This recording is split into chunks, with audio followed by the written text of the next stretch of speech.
रहने वाले महान प्रेमी परमेश्वर, झुकदे हाँ और तेरा धन्नवाद करदे हाँ, तेरे नाम दी महिमा ते वडियाई करदे हाँ, जो किन्ना सुंदर दिन तुसीं साडे जीवनां विच दित्ता। ਇਹਦੇ ਲਈ ਧੰਨ ਕਰਦੇ ਹਾਂ ਪਿਆਰੇ ਪਰਮੇਸ਼ਰ। ਬਹੁਤ ਸਾਰੇ ਲੋਕ ਸੀ ਜੋ ਇਹ ਦਿਨ ਨੂੰ ਦੇਖਣਾ ਸੀ, ਤਾਂ ਦੇਖ ਸਕੇ ਤੁਸੀਂ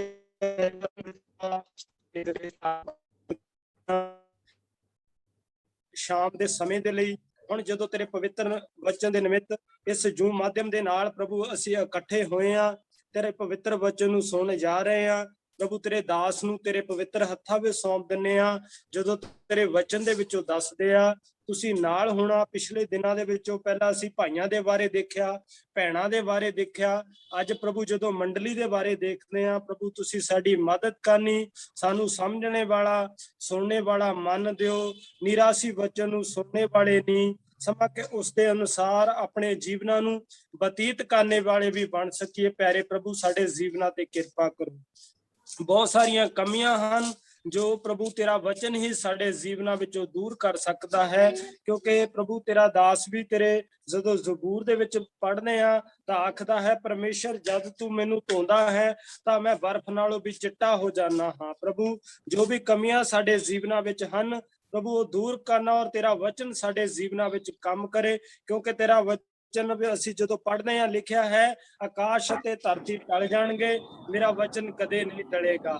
ਪਿਆਰੇ ਪ੍ਰਭੂ ਇਸ ਲਈ ਸਾਡੇ ਜੀਵਨਾਂ ਦੇ ਉੱਤੇ ਕਿਰਪਾ ਕਰੋ। ਖਾਸ ਕਰਕੇ ਤੇਰੇ ਦਾਸ ਨੂੰ ਤੇਰੇ ਹੱਥਾਂ ਵਿੱਚ ਸੌਂਪ ਦਿੰਨੇ ਆ, ਆਪਣੀ ਵੱਡੀ ਕਿਰਪਾ ਨਾਲ ਇਸਤੇਮਾਲ ਕਰਨਾ। ਜਿੰਨੇ ਭਾਈ ਭੈਣ ਪ੍ਰਭੂ ਇਸ ਜ਼ੂਮ ਮਾਧਿਅਮ ਦੇ ਨਾਲ ਜੁੜੇ ਆ, ਭਾਈ ਭੈਣ ਸਾਰਿਆਂ ਨੂੰ ਤੇਰੇ ਪਵਿੱਤਰ ਹੱਥਾਂ ਵਿੱਚ ਸੌਂਪ ਦਿੰਨੇ ਆ, ਆਪਣੀ ਵੱਡੀ ਕਿਰਪਾ ਦੇ ਨਾਲ ਵਚਨ ਸੁਣਨੇ ਦੇ ਲਈ ਔਰ ਉਸ ਦੇ ਅਨੁਸਾਰ ਜੀਵਨ ਬਤੀਤ ਕਰਨੇ ਦੇ ਲਈ ਪ੍ਰਭੂ ਤੁਸੀਂ ਮਦਦ ਤੇ ਸਹਾਇਤਾ ਕਰਨੀ। ਆਪ ਜੀ ਨੇ ਸਾਨੂੰ ਹੁਣ ਤੱਕ ਸੰਭਾਲਿਆ, ਇਸ ਸਮੇਂ ਨੂੰ, ਨੈਟਵਰਕ ਨੂੰ ਔਰ ਸਾਰੇ ਭਾਈਆਂ ਭੈਣਾਂ ਨੂੰ ਤੇਰੇ ਦਾਸ ਨੂੰ ਤੇਰੇ ਹੱਥਾਂ ਵਿੱਚ ਦਿੰਦੇ ਹੋਏ ਇਹ ਧੰਨਵਾਦ ਸਹਿਤ ਬੇਨਤੀ ਅਸੀਂ ਆਪਣੇ ਮੁਕਤੀਦਾਤੇ ਪ੍ਰਭੂ ਯੀਸ਼ੂ ਮਸੀਹ ਜੀ ਦੇ ਨਾਮ ਵਿੱਚੋਂ ਕੇ ਮੰਗਦੇ ਹਾਂ। आमीन। प्रिय भाई, अभी आपका समय है प्रभु के वचन को देने का। ब्रदर जगदेव मुझे जरा हाईलाइट कर दें। ब्रदर मैंने कर दिया पहले। नहीं हुआ है। नहीं हुआ? नहीं, अभी मेरा इमेज स्टैम्प साइज में आ रहा है। अभी हो गया? नहीं हुआ ब्रदर। एक मिनट।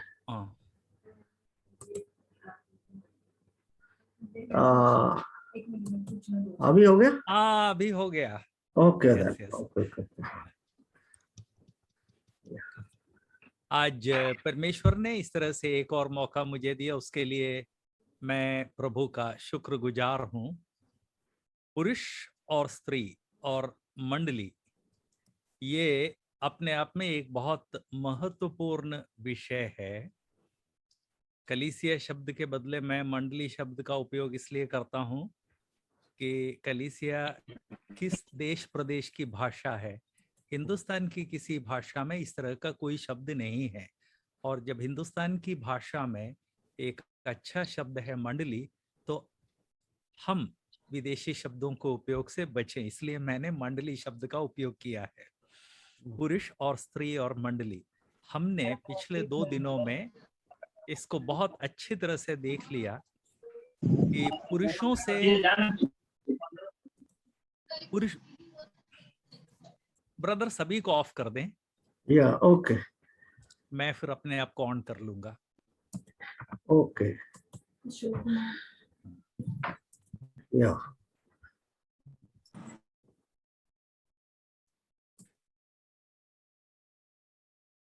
परमेश्वर ने अदन की वाटिका से ही पुरुष और स्त्री की जब सृष्टि की, तब दोनों को अलग अलग जिम्मेदारियां देकर उनकी सृष्टि की।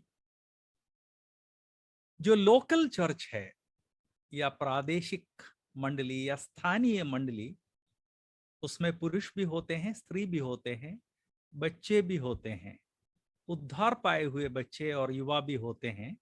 लेकिन हमारा विषय पुरुष और स्त्री और मंडली है, इसलिए आज मेरा मेन फोकस उद्धार पाए हुए पुरुषों और स्त्रियों पर होगा, क्योंकि पुरुषों और स्त्रियों को जो जिम्मेदारी दी गई है उससे थोड़ी सी हटके है बच्चों की, और जवानों की जिम्मेदारी, मैं इन चीजों को आपस में कंफ्यूज नहीं करना चाहता, इसलिए मैं सिर्फ पुरुष और स्त्री के बारे में बोलूंगा। हमें दो चार बातें बैकग्राउंड के रूप में समझ लेनी चाहिए। पहली बात, पुरुष और स्त्री परमेश्वर की नजर में बराबर हैं। जब से सृष्टि हुई है तब से पुरुष और स्त्री एक बराबर हैं। दोनों को अलग अलग जिम्मेदारियां दी गई हैं, लेकिन अलग अलग जिम्मेदारियों का मतलब ये नहीं है कि उसमें से एक बड़ा है या एक छोटा है। इस बात को बहुत गंभीरता से भारतीय मसीही समाज को समझ लेना चाहिए, क्योंकि भारतीय मसीही समाज, जहां पर एक समय लोग इस बात को समझते थे, वे लोग 2000 साल की गुलामी के बाद ये भूल गए हैं। खासकर मुगलों की गुलामी, जहां स्त्रियों का मूल्य गुलामों से अधिक नहीं होता था। उसके बाद अंग्रेजों की 200 साल की गुलामी, जहां स्त्री को कोई भी स्थान नहीं दिया जाता था। उसके बाद जो यूरोपियन मिशनरीज है, जर्मन नहीं, जो British missionaries, Brethren missionaries Bharat में आए, इनमें से ज्यादातर लोग स्त्री विरोधी थे। इसको हमें अच्छी तरह से समझ लेना चाहिए। मैं पूरी जानकारी के साथ ये बात बोल रहा हूं, क्योंकि इनमें से बहुत सारे ब्रिटिश मिशनरी से मेरा डायरेक्टली पाला पड़ा है। इन ब्रिटिश मिशनरीज ने जानबूझकर तमाम सारे हिंदुस्तानियों को अपने तलवे चाटू बना लिया, और इन तलवे चाटू भारतीय जो प्रचारक हैं, इन्होंने स्त्रियों की और अधिक निंदा करके स्त्री को दासी का स्थान देने के लिए एडवोकेट किया है। ये कल की पृष्ठभूमि है। स्त्री को दासी का स्थान देने के लिए इन लोगों ने बहुत सारे जो काम किए हैं, उसमें से एक दो मैं क्विकली याद दिला देना चाहता हूं, जिससे यदि कोई भाई या बहन आज पहली बार आया हो तो वे लोग इस बात को समझ लें कि स्त्री को दासी का स्थान देने के लिए पहला काम उन्होंने किया, स्त्री को नौकरी नहीं करनी चाहिए। वे ब्रिटिश प्रचारक जो ये कहते थे, उनके घर में 6-6, 7-7 औरतें काम करती थी, उसमें कोई गुनाह नहीं है। उनके तलवे चाटू जो भारतीय प्रचारक यही बात कहते हैं, उनमें से हर व्यक्ति को मैं व्यक्तिगत रूप से जानता हूं। इनमें से हर व्यक्ति की वार्षिक आय 25 लाख रुपए से ऊपर है। जिस आदमी की इनकम 25, जिस प्रचारक की उम्र 25 लाख से ऊपर है, जिसकी आमदनी, उसकी बीबी तो खटिया से नीचे उतरती ही नहीं है। घर में 6-6, 7-7 नौकरानियां लगी हुई है। ऐसा व्यक्ति छाती ठोक के कह सकता है कि स्त्री को नौकरी नहीं करनी चाहिए।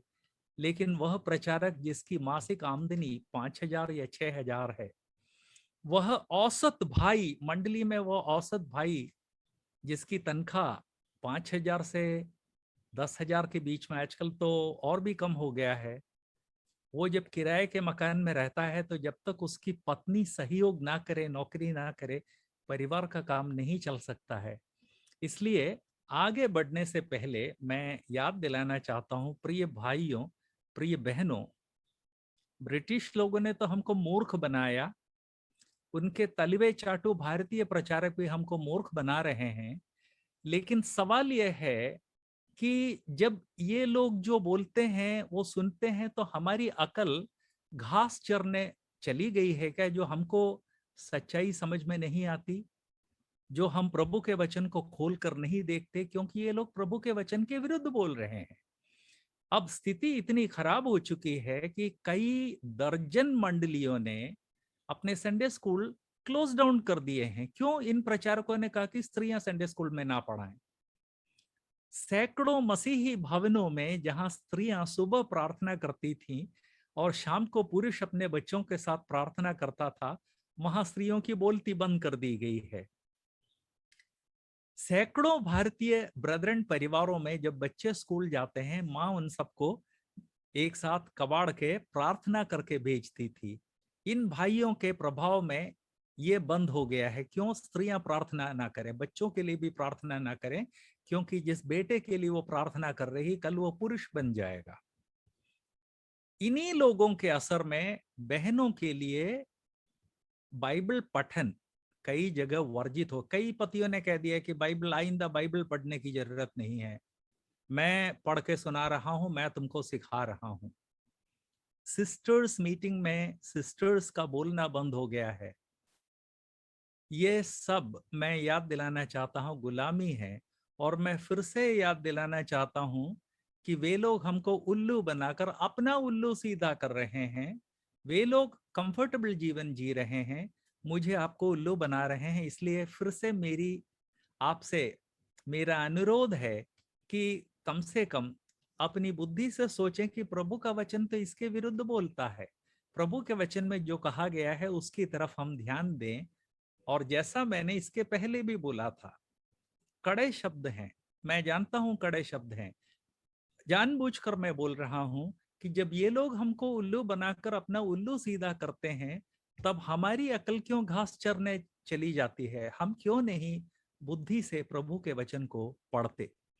परमेश्वर ने पुरुष और स्त्री को एक बराबर बनाया है, लेकिन उनको जिम्मेदारियां अलग दी हैं। अलग अलग जिम्मेदारी का मतलब ये नहीं है कि स्त्री पुरुष की गुलाम है। घर में और मंडली में परमेश्वर ने दोनों को कई सारी ऐसी जिम्मेदारियां दी हैं जो एक बराबर हैं। लेकिन मंडली में प्रभु ने पुरुषों और स्त्रियों को ऐसी भी जिम्मेदारियां दी हैं जो बिल्कुल अलग अलग हैं, जिनमें से कुछ जिम्मेदारियां सिर्फ पुरुष के लिए है। जैसे मिक्स्ड कॉन्ग्रीगेशन, जहां पुरुष और स्त्री बैठे हुए हैं, वहां बाइबल टीचिंग का अधिकार सिर्फ पुरुष को है। उसी तरह से मंडली का एल्डर बनने का अधिकार प्रभु ने सिर्फ पुरुष को दिया है। लेकिन मंडली में सिर्फ एल्डर्स नहीं, डीकन्स को भी परमेश्वर ने नियुक्त किया है। और डीकन्स के बारे में जब बात करते हैं तो ज्यादातर ब्रदरन असेंबलीज में डीकन का स्थान नहीं होता है। एल्डर्स को डर लगता है, उनका दिल धड़कता है कि दो चार को डीकन बना दिया तो कल को वो मुझे बाहर ना कर दे। सत्ता के पीछे जो सत्ता लोलुपता जिसे कहते हैं, राजनीतिक सर्कल्स में जिस तरह के सत्ता का लोभ है, वही सत्ता लोलुपता आज हम ब्रदरन चर्चेस में देखते हैं। सत्ता लोलुपता या सत्ता के प्रति जो लोभ है, उसके कारण परमेश्वर के द्वारा मंडली में रखा हुआ एक महत्वपूर्ण जो ओहदा है डीकन का, वो आज लगभग सभी ब्रदरन असेंबलीज में एब्सेंट है। प्रभु का वचन याद दिलाता है कि प्रभु ने अपनी मंडली में सेवा कार्य, डीकन की जिम्मेदारी पुरुषों को भी दी है, स्त्रियों को भी दी है। ये हमें वापस लाना पड़ेगा, लाना होगा। और उसके लिए ये जरूरी है कि पुरुष केंद्रित समाज स्त्री को गुलाम बनाने की जो सोचता है, और पुरुष केंद्रित समाज प्रभु का वचन मिसयूज करके स्त्री को दासी के रूप में प्रेजेंट करता है, ये नजरिया हमारे बीच में से हटना चाहिए। तीसरी बात, प्रभु ने पुरुष और स्त्री सबको आत्मिक वरदान दिए हैं और सभी को अपने आत्मिक वरदान का उपयोग करना चाहिए। और आज चूंकि पुरुष और स्त्री दोनों के बारे में मैं लगभग जो बताना था वो खत्म कर चुका हूं, तो उसके बाद आगे बढ़ना चाहता हूं। और पुरुषों को जो जिम्मेदारियां दी हैं, स्त्रियों को जो जिम्मेदारियां दी गई हैं, उन दोनों को एक साथ हैंडल करने के लिए, मतलब पुरुष, स्त्री और मंडली, आज हम मंडली के बारे में देखना चाहते हैं। उसके लिए मेरे साथ पहला पत्रस 4 अध्याय 10वां पद खोल लीजिए। पहला पत्रस 4:10। ये एक ऐसा पद है जो हम सबको याद होना चाहिए और हम सबको याद कर लेना चाहिए। यहां हम देखते हैं जिसको जो वरदान मिला है। यहां यह नहीं लिखा है जिस पुरुष को जो वरदान मिला है। सीधे सीधे प्रभु का वचन कहता है कि जिसको जो वरदान मिला है। आज मेरे ध्यान का विषय जो मैं आपके सामने प्रस्तुत करना चाहता हूं वो ये है कि पुरुष और स्त्री जब प्रभु की मंडली में प्रभु की इच्छा और प्रभु की बुलाहट के अनुसार कार्य करते हैं, तो क्या करना है इसके बारे में प्रभु के वचन में 50 रेफरेंस हैं। इन सबको नहीं लिया, एक साथ नहीं लिया जा सकता एक क्लास में, इसलिए आज मैं इनमें से सिर्फ एक रेफरेंस आपके सामने रखना चाहता हूं।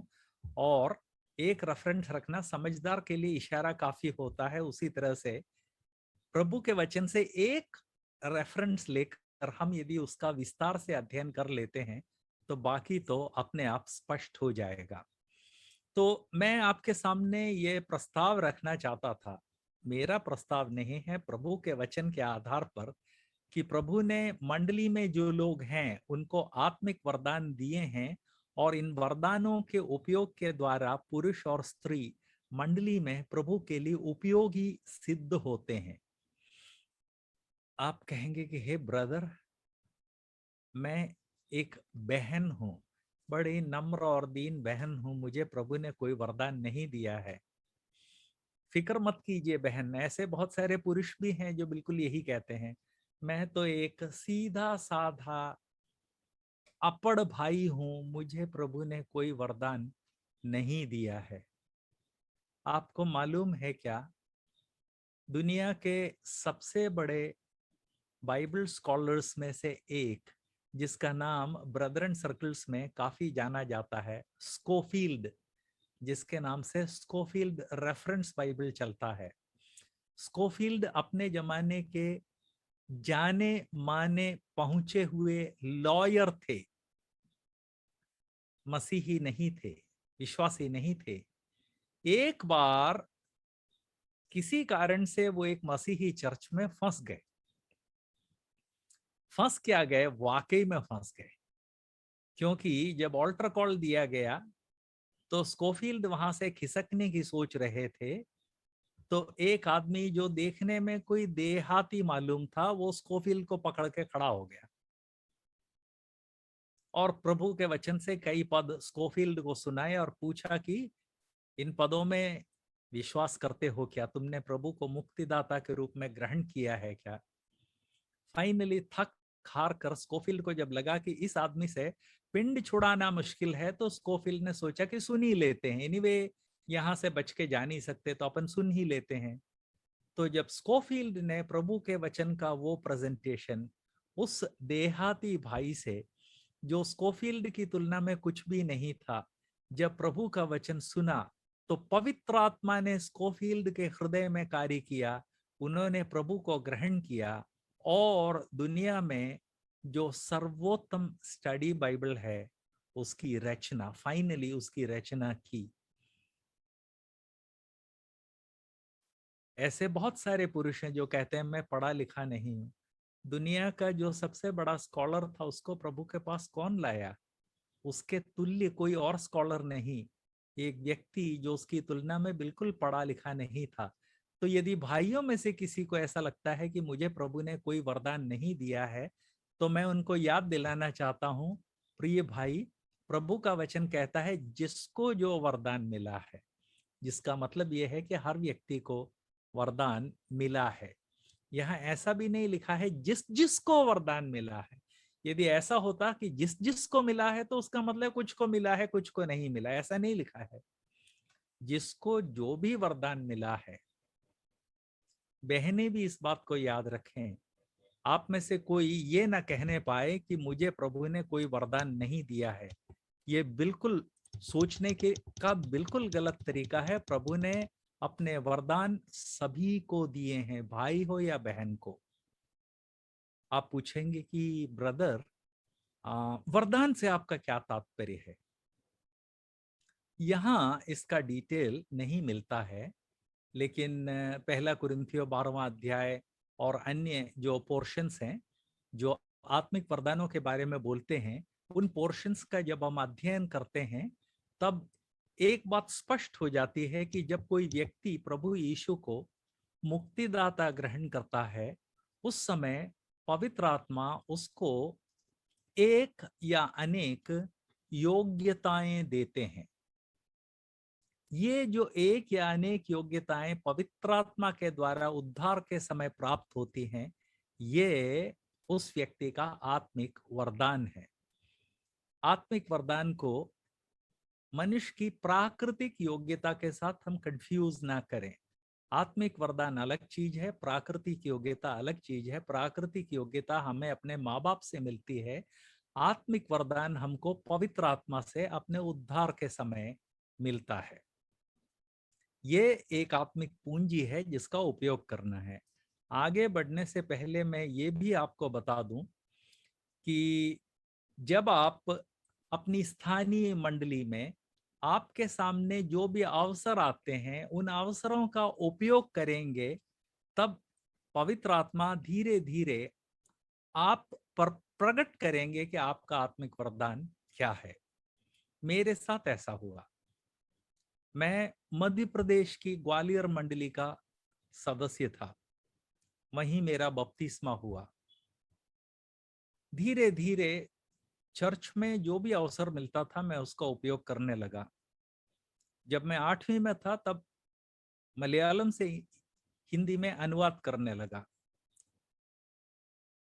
धीरे धीरे मंडली के जो अगुए हैं उन्होंने मुझे संडे स्कूल में छोटे बच्चों का टीचर बना दिया।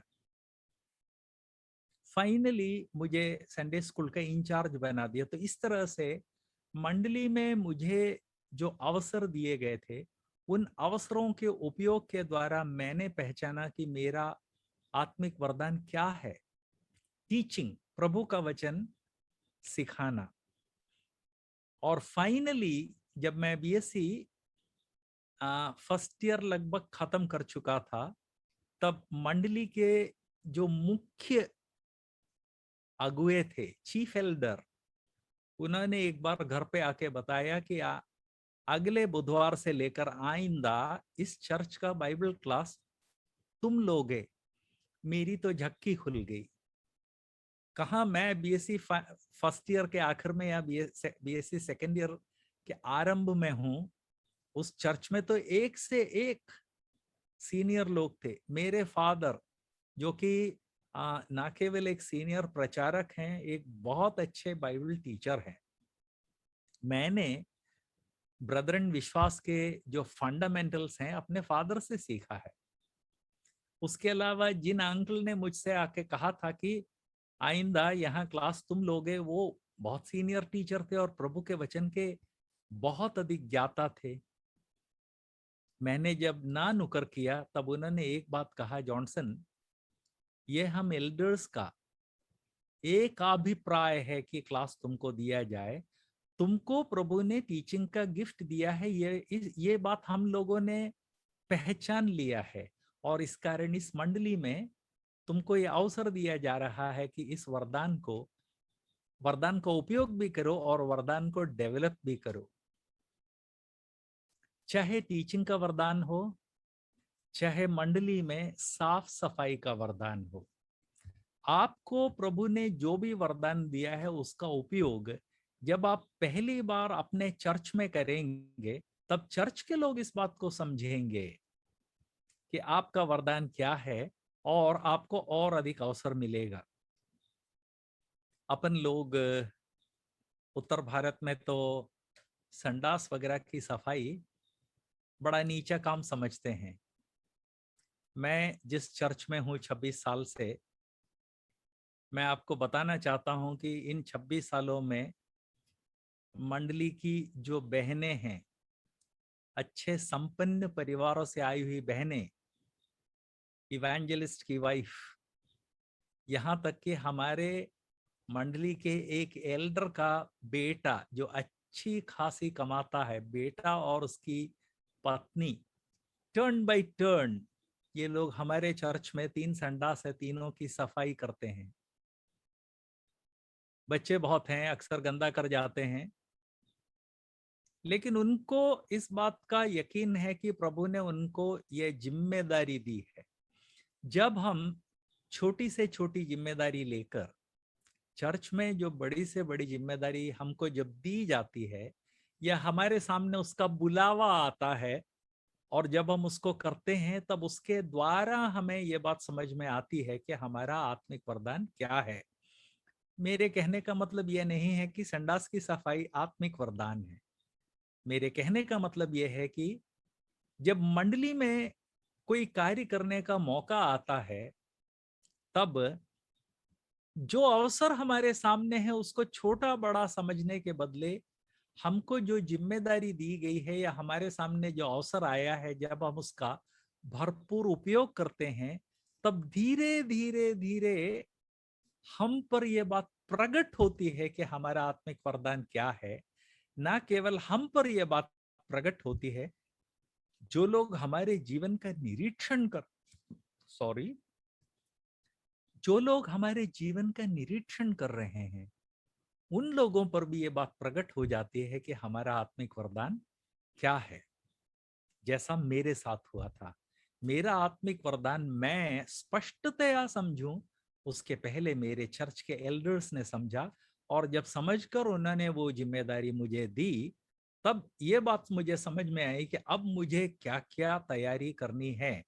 कल मैंने आपको बताया था, बीएससी फर्स्ट ईयर में मैंने ग्रीक का अध्ययन चालू कर दिया था। फर्स्ट ईयर का लगभग आखिरी स्टेज था जब ग्रीक का अध्ययन चालू कर दिया था। क्यों? इसलिए कि जब ये बात मुझे पता चल गई कि बाइबल अध्यापन मेरा गिफ्ट है, तो अध्यापन के लिए, पढ़ाने के लिए जो जो तैयारी करनी है वो सब मैं अभी से कर लूं तो ज्यादा अच्छा होगा। यह सोचकर मैंने ग्रीक का अध्ययन शुरू किया। हम में से हर व्यक्ति इस बात को जाने, सबको आत्मिक वरदान मिले हैं, लेकिन जब हम स्थानीय मंडली में हमारे जीवन में जो भी अवसर आता है उन अवसरों का उपयोग करते हैं, तब उस उपयोग के द्वारा क्रमशः हम पर और दूसरों पर यह बात प्रकट हो जाती है कि हमारा आत्मिक वरदान क्या है। और कई बार दूसरे लोग हमारी मदद करते हैं कि हम इस बात को पहचाने कि हमारा आत्मिक वरदान या हमारी आत्मिक बुलाहट क्या है। तो जिसको जो वरदान मिला है, यहाँ जितने भाई और बहन बैठे हुए हैं, सबको याद दिलाना चाहता हूं, आपको कम से कम एक आत्मिक वरदान मिला है। यहाँ जितने चर्च के अगुए बैठे हुए हैं, उनको याद दिलाना चाहता हूं कि आप जिस चर्च की अगुवाई करते हैं, उस चर्च में बहनों को गुलाम ना समझा जाए, गुलाम ना रखा जाए। उनको उनका जो भी आत्मिक वरदान है उसका सही सही उपयोग करने के लिए पर्याप्त अवसर दिया जाए। बहनें ध्यान दें, कल को अपने पति से यह ना कहें कि संडे का संदेश अब मैं दूंगी, वो ब्रदर जॉनसन बोल गए थे, आपने सुना नहीं क्या? नहीं, उन्होंने नहीं सुना क्योंकि मैं बोल नहीं गया। मैंने ये नहीं कहा कि कल से बहनों को चर्च पुलपित दे दिया जाए। मैं जो बोल रहा हूं उसको ध्यान से सुने। चर्च पुलपित जहां पुरुष भी बैठे हुए हैं वो बहनों के लिए नहीं है, और चर्च एल्डरशिप बहनों के लिए नहीं है। उसके अलावा चर्च में बहुत सारी जिम्मेदारियां, मैं उनकी बात कह रहा हूं।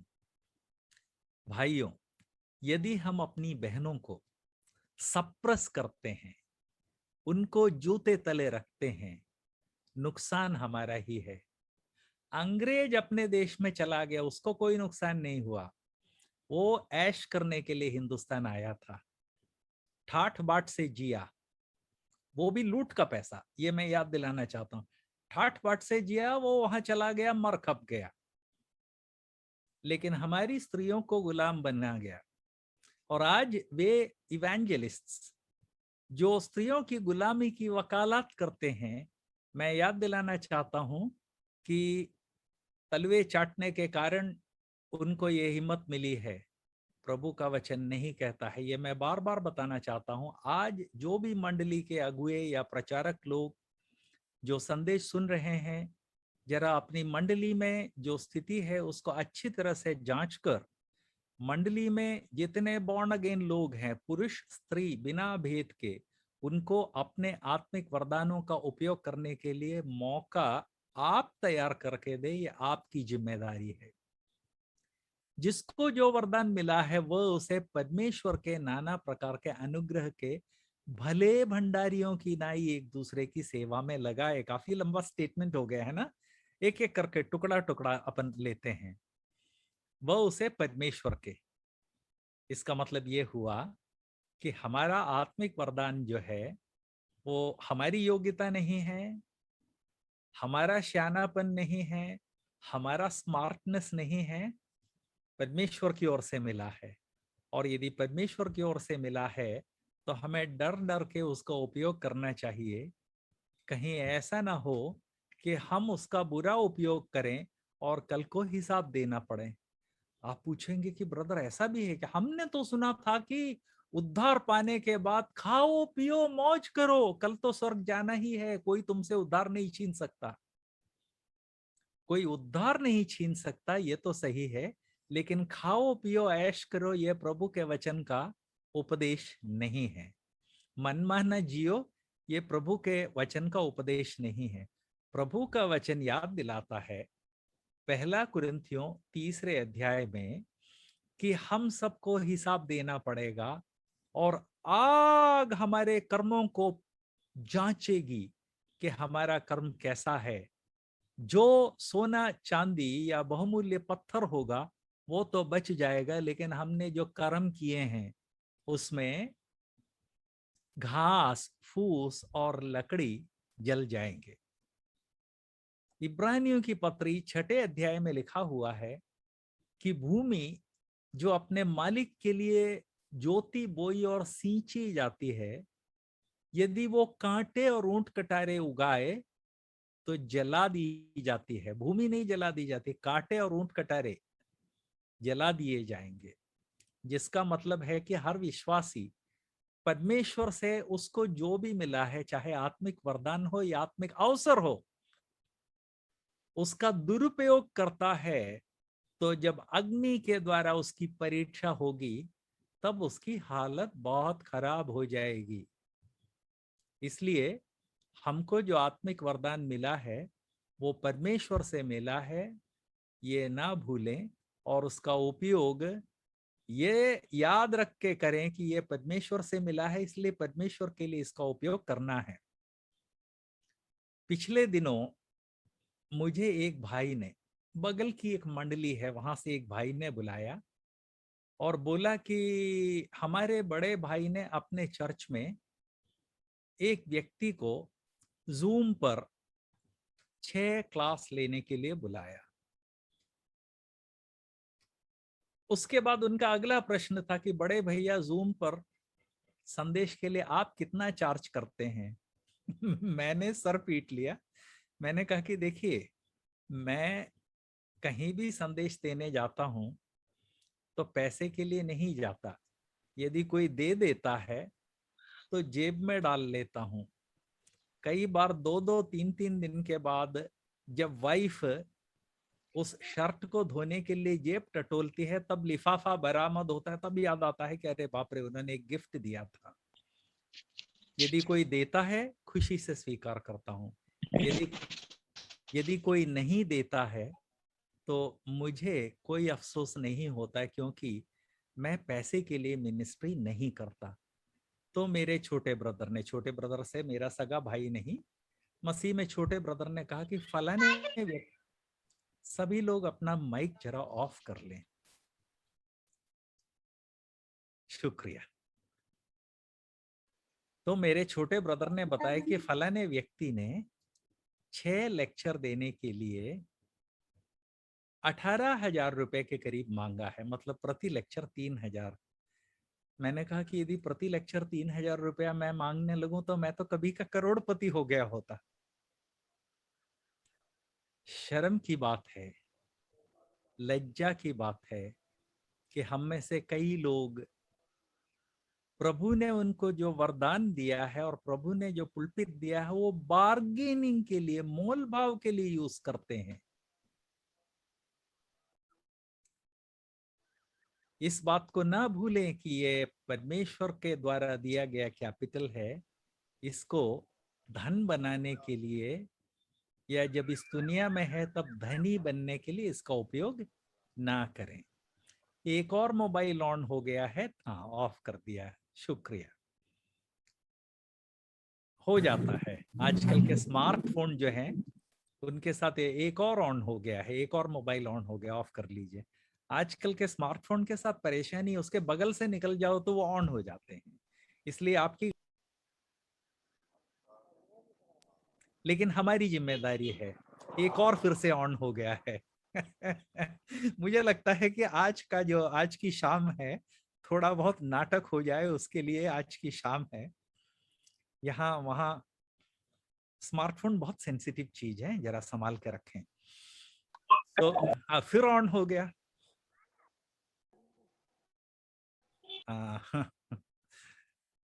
ब्रदर जगदेव, अब आप एक उंगली अपने इस पर रखें, क्या माउस,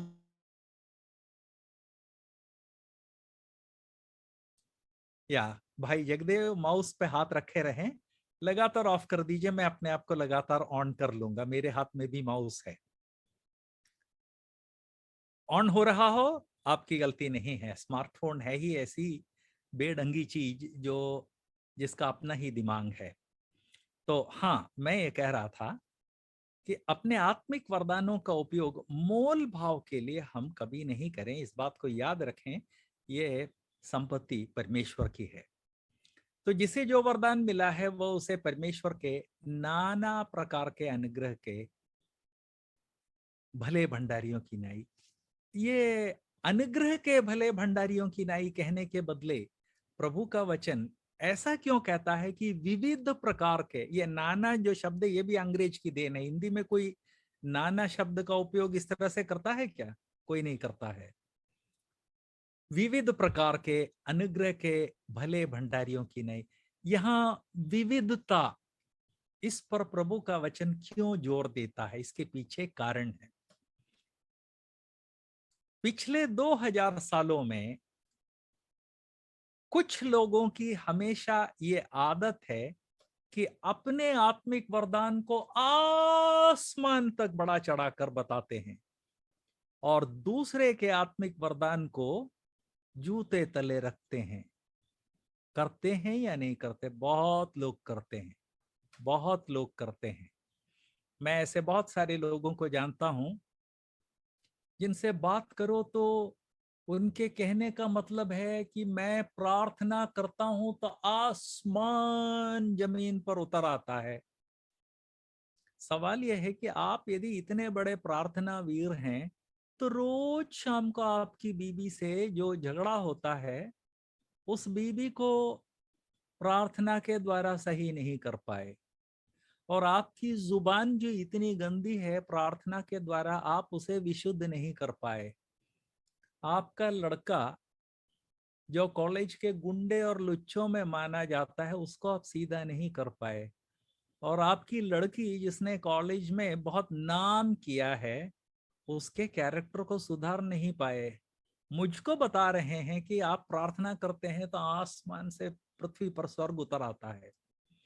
पिछले 2000 सालों में मसीही समाज में ये एक बहुत बड़ा रोग है कि जो जुबान का चालू है वो अपने आत्मिक वरदान को बड़ा चढ़ाकर बताता है और दूसरों को हीन भावना से भर देता है। प्रभु का वचन ये बताता है कि आत्मिक वरदान एक नहीं है, अनेक हैं। 21वीं शताब्दी में अन्य भाषा के बारे में जो लोग बोलते हैं वे लोग दूसरे का कान खा जाते हैं।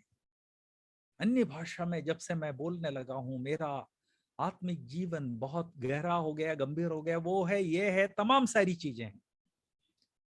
प्रभु ने जितने आत्मिक वरदान रखे हैं ये सब प्रभु के द्वारा दी गई पूंजी है, इसलिए इसमें ना तो कोई बड़ा है ना कोई छोटा है।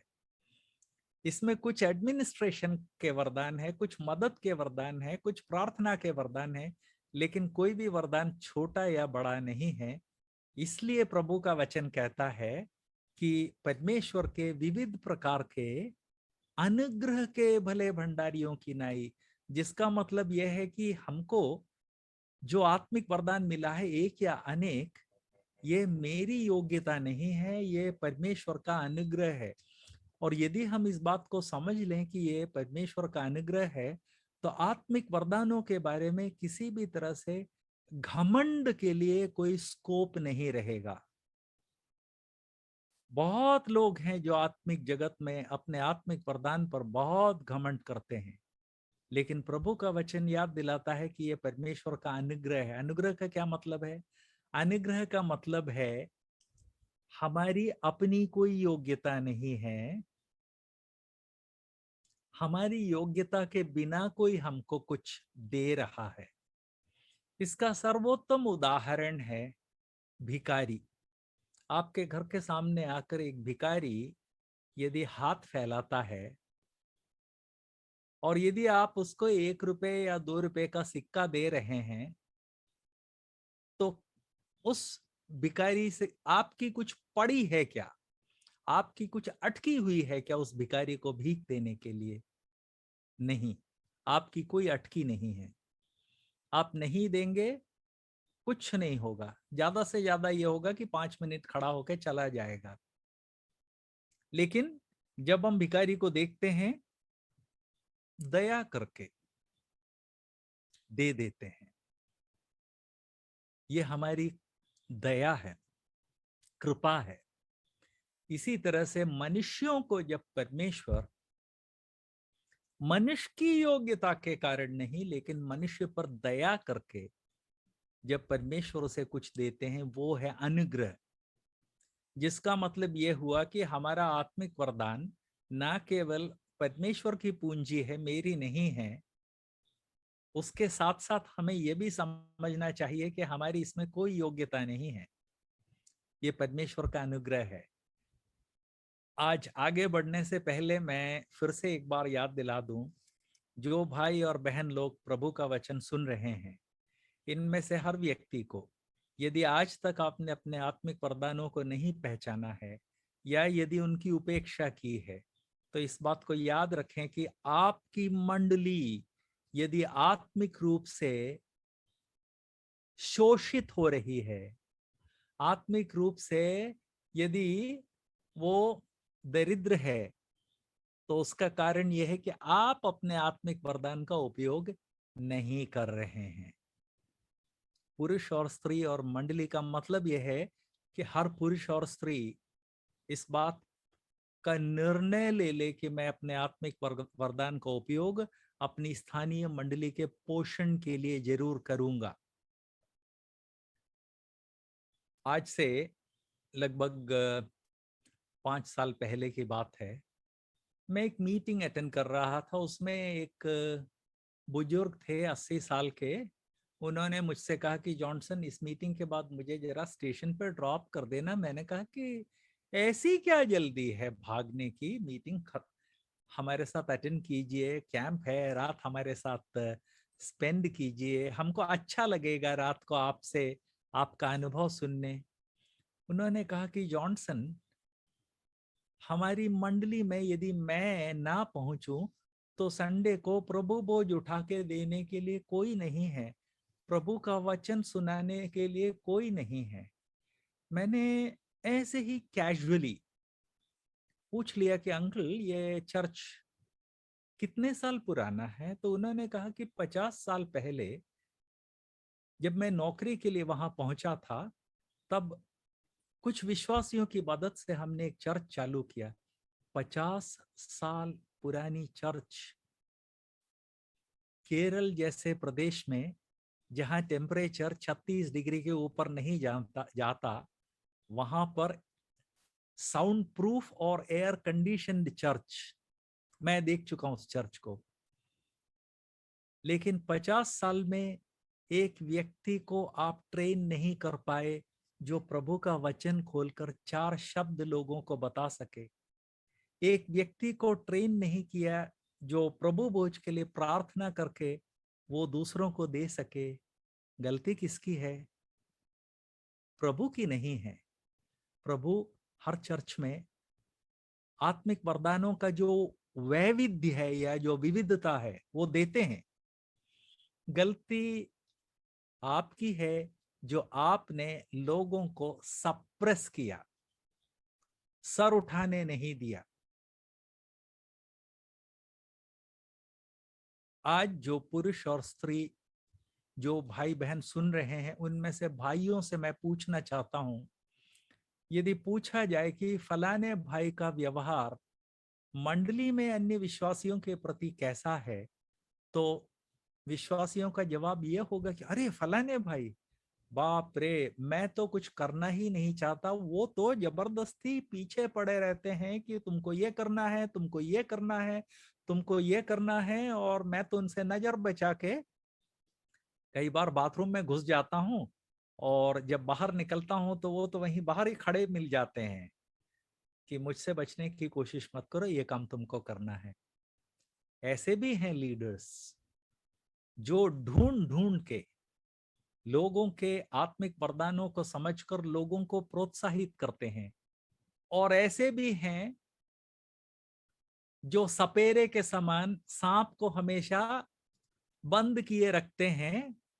आदेश यह है कि जब हम तुमको टोकरी से बाहर निकालेंगे तभी निकलोगे, और जब हम बीन बजाएंगे तभी सिर हिलाओगे, उसके अलावा तुम्हारा कोई काम नहीं है।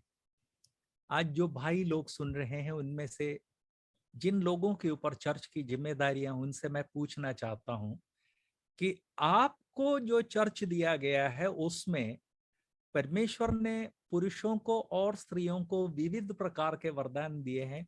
उन वरदानों के उपयोग के लिए एक अनुकूल, एक फेवरेबल स्थिति आप बनाते हैं, या लोगों को दबा दबा कर रखते हैं? कहीं ऐसा ना हो कि कल को मेरा स्थान मेरे हाथ से छिन जाए। कितने साल के लिए, कितने साल रहेंगे आप इस दुनिया में? औसत हिंदुस्तान में पुरुषों की और स्त्रियों की औसत उम्र सिर्फ 65 साल है, जिसका मतलब है कि ज्यादातर लोग 70-80 होते होते खत्म हो जाएंगे। काहे के लिए पकड़ रखा है ये क्या करेंगे? इसको अपने साथ ले जाएंगे क्या? हम जो चीजें अस्थाई हैं उनके प्रति कितने कितने लोलुप हैं, ये बात एक बार मुझे बहुत विचित्र तरह से समझ में आई।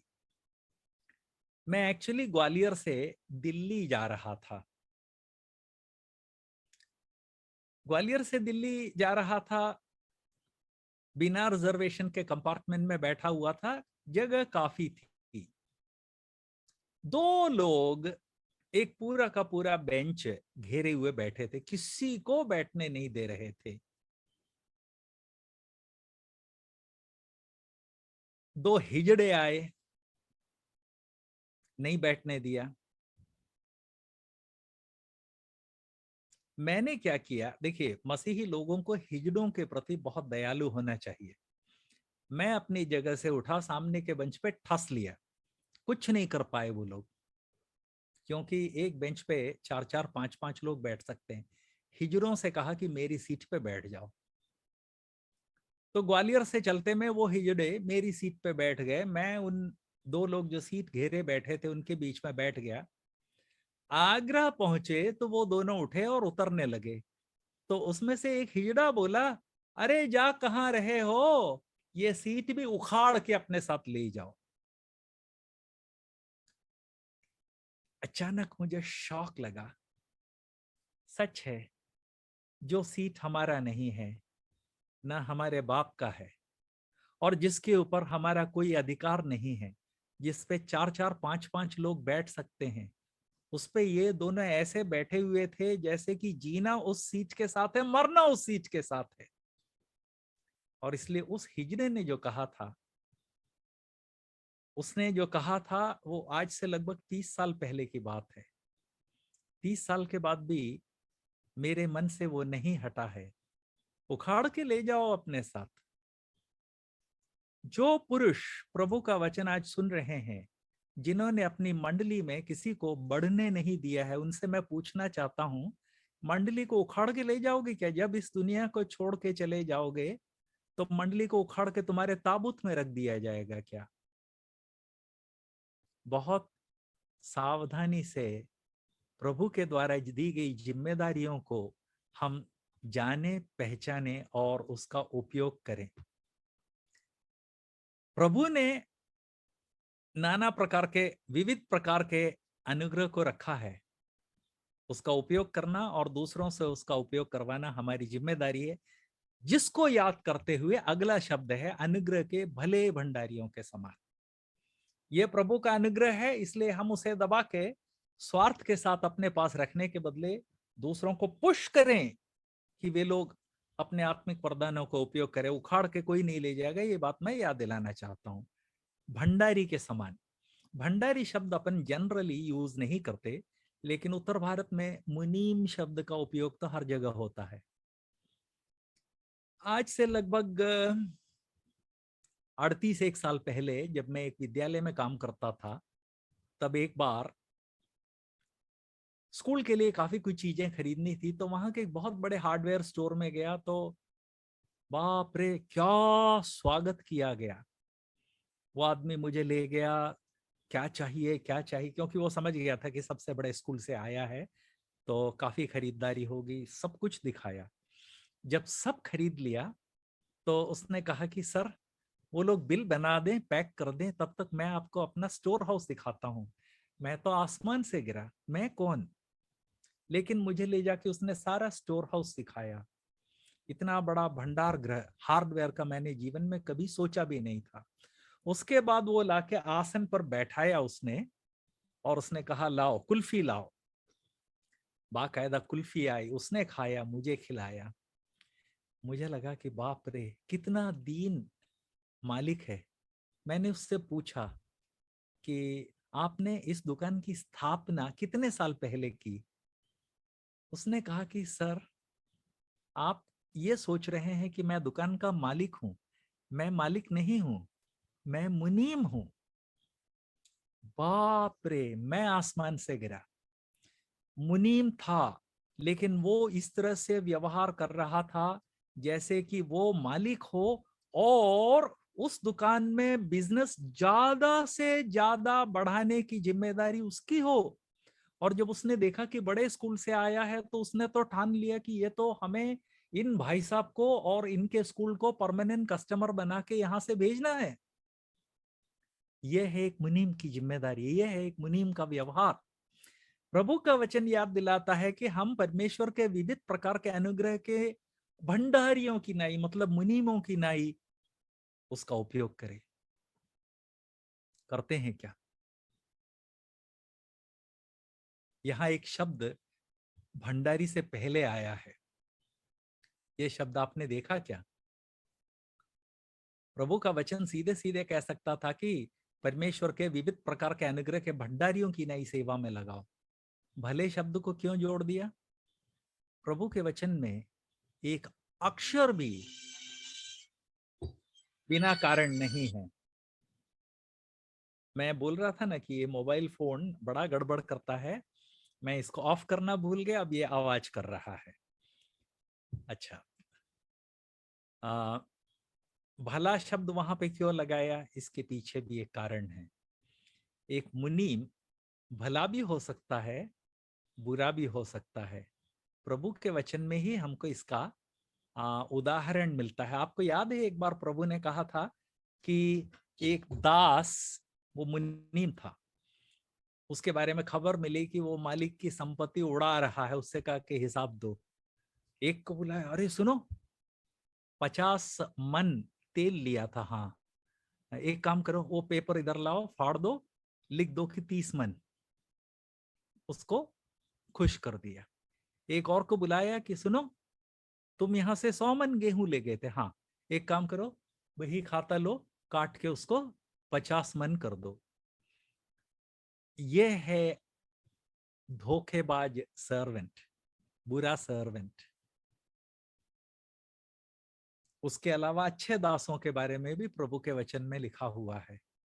वहां लिखा है कि अच्छा दास वो है जो अपने साथियों का ख्याल रखता है, और इतना ख्याल रखता है कि फाइनली जब स्वामी आएगा तो उस दास को देख के कहेगा कि अब तू बैठ जा, मैं तेरी सेवा करूंगा।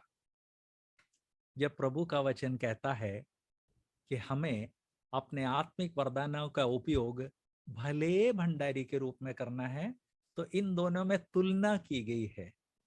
हम भले भंडारी हैं या बुरे। यदि आप अपने चर्च में अपने ओहदे की सुरक्षा के लिए दूसरों को सप्रेस करते हैं, दूसरों को अवसर नहीं देते, तो आप भले भंडारी नहीं हैं, निकम्मे भंडारी हैं। और मैं दो बात आपको याद दिलाना चाहता हूं। नंबर 1, आया है तो जाएगा, राजा रंक फकीर। जो भी इस दुनिया में आया उसे जाना पड़ेगा। आया है सो जाएगा, राजा रंक फकीर। कल आपको भी जाना पड़ेगा, जाते समय चर्च उखाड़ के अपने साथ नहीं ले जाएंगे। दूसरी बात, यदि आप बुरे, कुकर्मी और नीच भंडारी के रूप में दूसरों को सप्रेस करते हैं, तो याद रखें आपको नुकसान होगा। और कई बार ये देखा गया है कि आपका परिवार भी बर्बाद हो जाएगा। प्रभु के वचन में कुछ चीजें ऐसी हैं जिनका यदि कोई उल्लंघन करता है तो ना केवल उसकी बर्बादी होती है, उसके परिवार की भी बर्बादी होती है। इसको कभी ना भूलें, कभी भी ना भूलें। इसका सर्वोत्तम उदाहरण है एली। एली का जब हम इतिहास पढ़ते हैं तब हम देखते हैं कि वो परमेश्वर का भय मानने वाला व्यक्ति था, लेकिन नंबर 1 खाऊ आदमी था। परिणाम क्या हुआ? उसके लड़के लुच्चे हो गए और पवित्र आत्मा का रेवलेशन या परमेश्वर का वचन आया कि एली के बच्चों के साथ या एली के परिवार के साथ मैं जो करूंगा उसको सुनने वालों के कान झनझना जाएंगे। मुझे यकीन है कि आप में से लगभग सभी लोगों ने दिवाली या इस तरह के मौके पर असामान्य साउंड करने वाला बम फटता हुआ देखा होगा। कुछ समय के लिए कान झनझना जाते हैं। ये प्रयोग है जो प्रभु के वचन में हम देखते हैं। एली ने जीवन में जो चॉइस किया था उसका परिणाम क्या हुआ? उसके बच्चे भी बर्बाद हो गए, उसका परिवार बर्बाद हो गया और इतने भयानक तरीके से बर्बाद हुआ कि प्रभु कहते हैं सुनने वालों के कान झनझना जाएंगे। इसलिए परमेश्वर ने आपको जिन चीजों का भंडारी बनाया, खासकर अगुए लोग, वे भले भंडारी के समान कार्य करें। आगे हम देखते हैं भले भंडारियों की नाई एक दूसरे की सेवा में लगाएं। हम हिंदुस्तानियों के लिए सेवा एक बहुत कठिन काम है। हमारी आदत है हम अपने आप को बड़ा चढ़ा के देखते हैं। केरल में हाथी बहुत होते हैं, तो जिनको घमंड है उनके बारे में कहा जाता है कि अरे हाथी के ऊपर बैठ बैठ के हमारे आसन में छाला हो गया है। घमंड का उदाहरण कि हाथी के ऊपर से उतरने का ही मौका नहीं मिल रहा है। हम में से कई लोग इसी नजरिए से आगे बढ़ते हैं। सेवा बहुत मुश्किल काम भारतीय व्यक्ति के लिए, खासकर भारतीय मसीही। मैं जो बोल रहा हूं ध्यान से सुन ले, मैं 3 स्टेप बोलूंगा। एक भारतीय के लिए, एक भारतीय मसीही के लिए, खासकर भारतीय ब्रदरन विश्वासी के लिए दूसरे विश्वासी की सेवा करना बहुत मुश्किल काम है, बहुत मुश्किल काम है।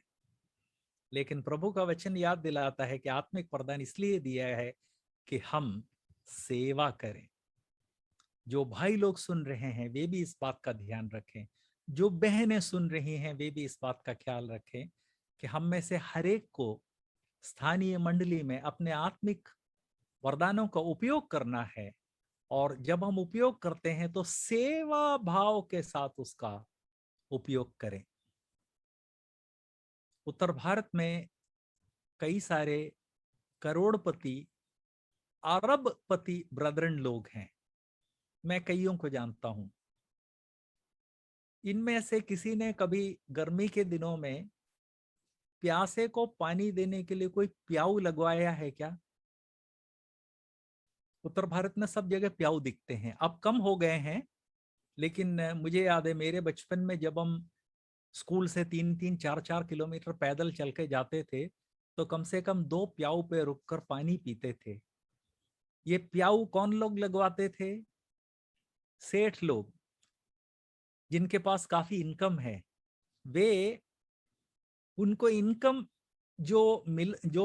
उनको जो इनकम मिली है, उसमें से एक हिस्सा धन्यवाद देने के लिए प्याऊ लगवा देते हैं या परमानेंट प्याऊ बनवा देते हैं।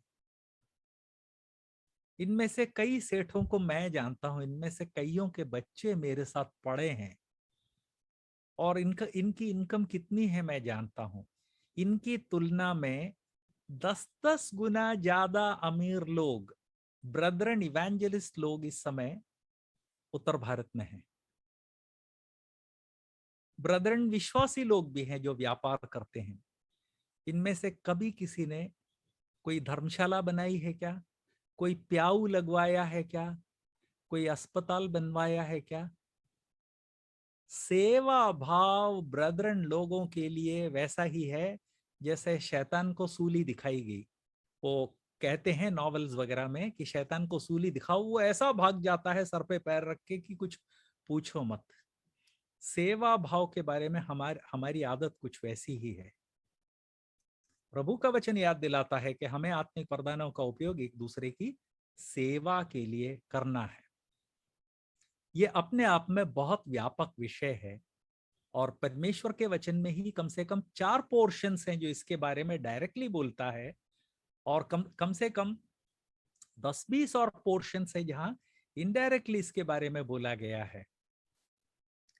इस कारण बहुत ज्यादा डिटेल ना होते हुए भी 11वें पद में थोड़ा सा डिटेल दिया हुआ है जिसको हम देखेंगे। अभी तक हमने जो पढ़ा है, जो अध्ययन किया है, इसके उदाहरण के तौर पर थोड़ा सा डिटेल दिया है। 11वां पद, यदि कोई बोले तो ऐसा बोले मानो परमेश्वर का वचन है। अनुवाद में थोड़ी सी गलतफहमी होने की संभावना, इसलिए मैं दोबारा उसको मैं स्टेटमेंट आपके सामने बोलना चाहता हूं। यदि कोई बोले तो ऐसा बोले मानो परमेश्वर की वाणी है। आप कहेंगे कि ब्रदर, कहाँ आप बहुत ऊपर की कौड़ी ले आए? ऐसा हो सकता है क्या कि कोई बोले तो ऐसा बोले कि वो परमेश्वर की वाणी है? जी हाँ, मैं आपके सामने 100 मसीही भाइयों को खड़ा कर सकता हूं, या बहनों को। भाई बोल रहा हूं, बहनें ना सोचे कि ऐसी बहनें नहीं, ऐसी बहनों को आपके सामने हाजिर कर सकता हूं, जो हुए थे और जो आज हैं हमारे बीच में, जो जब मुंह खोलते हैं तो उसको सुनने के लिए लोग तरसते हैं, क्योंकि वो बोलते हैं तो उसमें ऐसी कृपा, उनकी वाणी में ऐसी कृपा और ऐसी दया होती है कि लोग उसको सुनते ही रहना चाहते हैं। मैं ऐसे कई मसीही लोगों को जानता हूं जो जहां नौकरी करते हैं, वहां गैर मसीही लोग उनसे सुझाव लेने के लिए आते हैं, परामर्श लेने के लिए आते हैं। क्यों आते हैं? इसलिए कि उनको, इन गैर मसीहियों को मालूम है कि ये बहन यदि बोलती है तो हमको ऐसा लगता है जैसे भगवान की वाणी सुन रहे हैं। ये भाई सुझाव देते हैं, परामर्श देते हैं, तो ऐसा लगता है कि भगवान ने ही हमको वो परामर्श दिया है। प्रभु का वचन याद दिलाता है कि यदि एक विश्वासी अपने आत्मिक वरदानों का सही उपयोग करे तो उसकी बोली इस तरह से बदल जाती है कि सुनने वाले को लगता है कि यह परमेश्वर की वाणी है। ऐसा है क्या? जरा आज हम अपने आप को जांचें। मैं बहुत दर्द के साथ ये बात कह रहा हूं।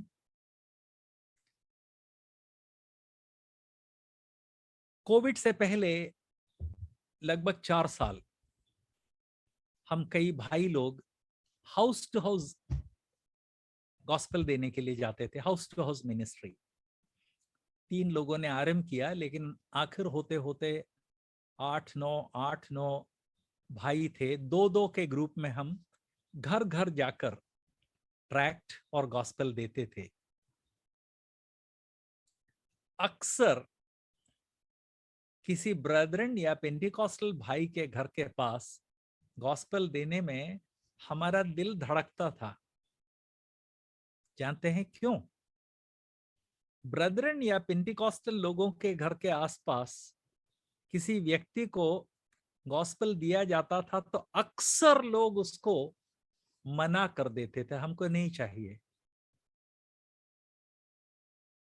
उनका मैं लेकिन बहुत नम्रता के साथ, कोई भी इस तरह से कहता था तो नम्रता के साथ पूछता था, भैया एक पर्ची मैं दे रहा हूं, इसको आप ना चाहें तो बाद में फाड़ के फेंक दीजिए, लेकिन मैं आपके द्वार पर आया हूं, इसको ग्रहण कर लीजिए।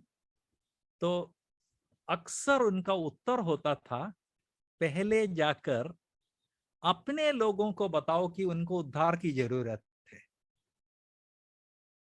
जहां पर ब्रदरन पेंटिकॉस्टल लोग रहते हैं, अक्सर उनकी गवाही इतनी बुरी होती है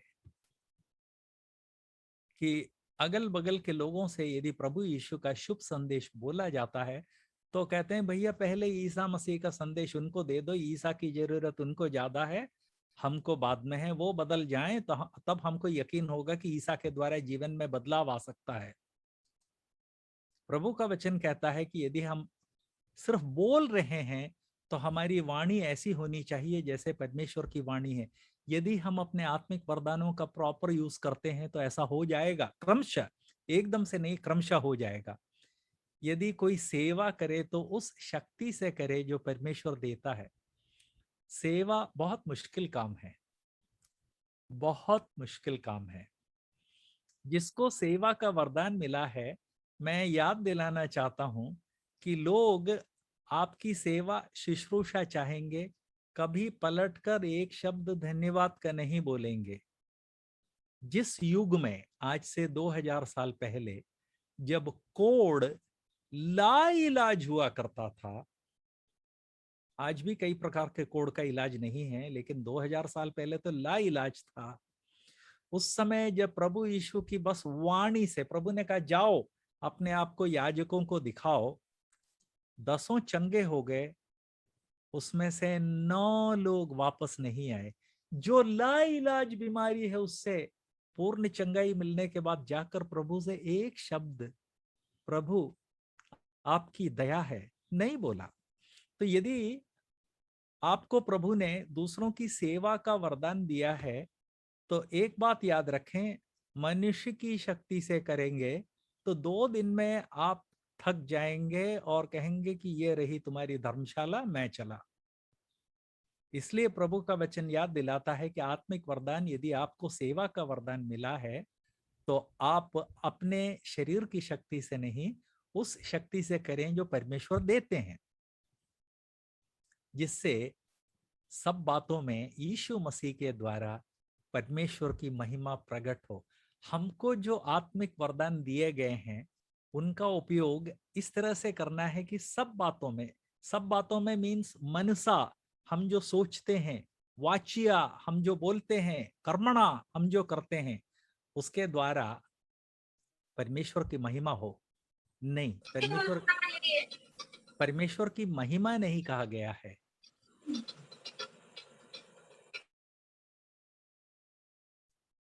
परमेश्वर की महिमा नहीं कहा गया है, यहां लिखा गया परमेश्वर की महिमा प्रकट हो। हम अपने कर्मों के द्वारा परमेश्वर की महिमा प्रकट करें। मैंने जितनी बातें बताई उन सब का सारांश अब जरा आपके सामने रखना चाहता हूं। नंबर 1, आदि में परमेश्वर ने पुरुष और स्त्री को अपने स्वरूप में बनाया। चूंकि परमेश्वर ने अपने स्वरूप में बनाया, इस कारण मनुष्य पापी हो गया। इसके बावजूद उसके मन में जो कुछ होता है, आता है, वो बुरा है। इसके बावजूद परमेश्वर का स्वरूप अभी भी उसमें है। और जब एक व्यक्ति प्रभु यीशु को मुक्तिदाता के रूप में ग्रहण करता है तो पवित्र आत्मा उसके अंदर वास करके उस व्यक्ति के मन को रूपांतरित करता है। रोमियो 12वां अध्याय 1 और 2। चूंकि उसके मन में रूपांतर हो रहा है, इस कारण उसके जीवन के द्वारा सब बातों में प्रभु यीशु की महिमा हो सकती है। उसके लिए परमेश्वर ने सबसे पहले उसको पूंजी दी है आत्मिक वरदानों के रूप में। इन आत्मिक वरदानों का उपयोग जब वो अपनी स्थानीय मंडली में करता है, तब उस पर यह बात स्पष्ट होती है कि परमेश्वर ने मुझे क्या वरदान दिया है, किस कार्य के लिए बुलाया है। और जब स्थानीय मंडली में ये बात स्पष्ट हो जाती है, उसके बाद उसका और अधिक व्यापक उपयोग हो सकता है। जैसा मैंने कहा, मेरा वरदान टीचिंग है। मेरी मंडली के एल्डर्स ने उसको पहले पहचाना। उन्होंने मुझे प्रोत्साहित किया। एक से एक बड़े दिग्गज बैठकर मेरा क्लास जब अटेंड करते थे, तब मन में बड़ी ग्लानि होती थी। इस कारण मैंने सोचा कि ऐसा सीखो, अपने आप को ऐसा ट्रेन करो कि मैं उन लोगों के योग्य हो सकूं। इस तरह से मैंने प्रभु के वचन का गहन अध्ययन आरंभ किया। हम जब अपनी स्थानीय मंडली में अपने आत्मिक वरदानों का जो अवसर मिलते हैं उनका उपयोग करते हैं, तब अपने आत्मिक वरदानों को पहचानेंगे। जब आत्मिक वरदानों को उपयोग करेंगे, तब उसका व्यापक उपयोग होगा। अपने चर्च में ट्रेनिंग के बाद मुझे और चर्चेस में मौका मिलने लगा। हमारे आत्मिक वरदानों के उपयोग के लिए इसको याद रखें, स्थानीय मंडली में जो मौके मिलते हैं, जब हम उनका उपयोग करेंगे, तब ये स्पष्ट होगा कि हमारा आत्मिक वरदान क्या है। जब स्थानीय मंडली में हम अपने आत्मिक वरदानों का उपयोग करेंगे, तब प्रभु हमको ट्रेन करेंगे और अन्यत्र हमारा उपयोग करेंगे। इससे संबंधित दो बातें महत्वपूर्ण जो मैंने आपको बताई थी। पहली बात यह है कि मंडली के जो अगुए लोग हैं, वे लोग अपनी मंडली में लोगों को उनके आत्मिक वरदान का उपयोग करने के लिए भरपूर अवसर प्रदान करें। लोगों के आत्मिक वरदान को ढूंढ ढूंढ कर पहचानें और उनको प्रोत्साहित करें। नहीं करेंगे तो याद रखें, आया है सो जाएगा, राजा रंग फकीर। ये चर्च अपने साथ आप नहीं ले जा सकेंगे। जब आपको दफनाया जाएगा तो चर्च भी उसी कब्र में नहीं डाला जाएगा, चर्च ही रहेगा। लेकिन प्रभु के सामने जब आप हिसाब देंगे और प्रभु पूछेंगे कि जॉनसन फिलिप, फलाने चर्च की जिम्मेदारी तुम्हारे ऊपर थी, तुमने कितने लोगों को प्रोत्साहित किया, तुमने कितने लोगों को ट्रेन किया, तुम्हारे कारण कितने लोग लीडरशिप में आए। इस कारण जो लीडरशिप में है, उन भाइयों से मेरा अनुरोध है, खासकर हम चूंकि ब्रदरन हैं, हमारा एक विशेष गुण है कि दूसरा भाई सर उठाए, ये हमको बिल्कुल नहीं पसंद है। हम अपने इस गुण या दुर्गुण को अलग अलग हटाकर रखकर अपने चर्चेस में आत्मिक वरदानों के उपयोग के लिए अनुकूल फेवरेबल स्थिति पैदा करें। नंबर 2, हम जिनके गुलाम थे, वे हमको जो शिक्षा दे गए हैं, जिसके कारण हमारी स्त्रियों को गुलाम समझा जाता है, उनको प्रभु ने जो दिया है उसका भी उपयोग करने के लिए हम अवसर नहीं देते। यह स्थिति बदलनी चाहिए। उनको जो भी अवसर प्रभु ने दिया है उसका भरपूर उपयोग करने के लिए भी अपनी अपनी मंडली में अनुकूल एक अवसर पैदा करना हमारे लिए जरूरी है। प्रभु मदद करे। बहनों से मुझे एक बात कहनी है, वो ये है कि आज रात से घर पे झगड़ा ना स्टार्ट कर दे। वो जॉनसन ब्रदर बोल गए हैं और अगले संडे तो पुलपिट पे मैं संदेश दूंगी, ऐसा मैंने नहीं कहा है। और यदि आपको मेरा संदेश सुनने के बाद झगड़ा करने का मूड है, तो इसका मतलब है कि पवित्र आत्मा नहीं, आपका पाप स्वभाव आप पर नियंत्रण कर रहा है। इन बातों को समझकर आपके चर्चेस में एक फेवरेबल स्थिति पैदा हो, उसके लिए पति से झगड़ा करें नहीं, एल्डर से झगड़ा करें जी नहीं, प्रभु से प्रार्थना करें कि प्रभु उन लोगों के मन बदलने के लिए उनको प्रोत्साहित करें, जिससे कि आपको एक अनुकूल स्थिति मिल सके। मुझे इन 3 दिनों के क्लास लेने के लिए महिलपुर की मंडली ने और खासकर भाई जगदेव ने व्यक्तिगत रूप से जो निमंत्रण दिया, उसके लिए मैं मंडली का और भाई जगदेव का बहुत आभारी हूँ।